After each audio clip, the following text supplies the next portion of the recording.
அனைவருக்கும் வணக்கம். இன்றைய சிறப்பு செய்தியில் ஒன்றை நான் பார்த்தேன். அது என்னன்னு சொன்னால், சென்னை உயர்நீதிமன்றம் ஒரு உத்தரவு போட்டிருக்காங்க. யாருக்குன்னு சொன்னால், கல்வி நிறுவனங்களுக்கு. அந்த கல்வி நிறுவனங்களில் உள்ள சாதி பெயர்களை உடனே நீங்கள் நீக்க வேண்டும். 4 வாரத்திற்குள்ளே நீக்கணும். அப்படி நீக்காத பட்சத்தில் அந்த கல்வி நிறுவனங்கள் மீது நடவடிக்கை எடுக்கப்படும்.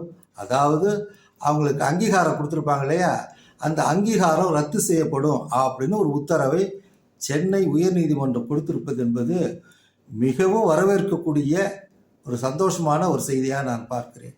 காரணம், படிக்க போகிற இடத்துல எதுக்கே ஜாதி அப்படிங்கிற போல உங்கள் கல்வி நிறுவனங்களில் அந்த ஜாதி பெயர் இருந்ததுன்னா அதை உடனே நீக்க வேண்டும் சொன்ன செய்தி தான் சென்னை உயர்நீதிமன்றம் போட்ட அந்த உத்தரவு வரவேற்கக்கூடிய ஒரு உத்தரவாக நான் பார்க்கிறேன்.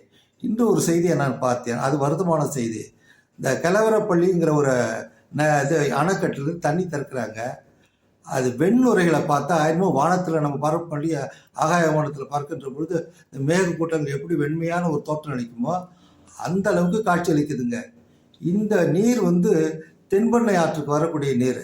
இந்த தென்பெண்ணை ஆற்று பயன்படுத்தி விவசாயிகள் என்ன சொல்லியிருக்காங்கன்னா, இந்த நீரை எங்களால் பயன்படுத்த முடியாது அப்படின்னு சொல்லியிருப்பது வருத்தமான ஒரு விஷயமாக இருக்கிறது. உடனே இந்த அரசாங்கம் அது இங்கேருந்து இந்த ரசாயன கழிவுகள்லாம் வருது அப்படின்னு பார்த்து தக்க நடவடிக்கை எடுக்க வேண்டுகின்றேன். ரசாயன தொழிற்சாலை இருந்தால் தான் அந்த கலக்கின்ற கழிவு நீர்களாக அந்த புகை போல் அப்படியே அல்லது நுரை போல் மாறும் என்பதை உணர வேண்டும். எனவே அரசாங்கம் உடனே இதற்கு விவசாயிகளுக்கு உதவுகின்ற வகையில் அவங்க நடவடிக்கை எடுக்க வேண்டும் என்பதுதான் என்னுடைய வேண்டுகோளாக இருக்கிறது. நன்றி, வணக்கம்.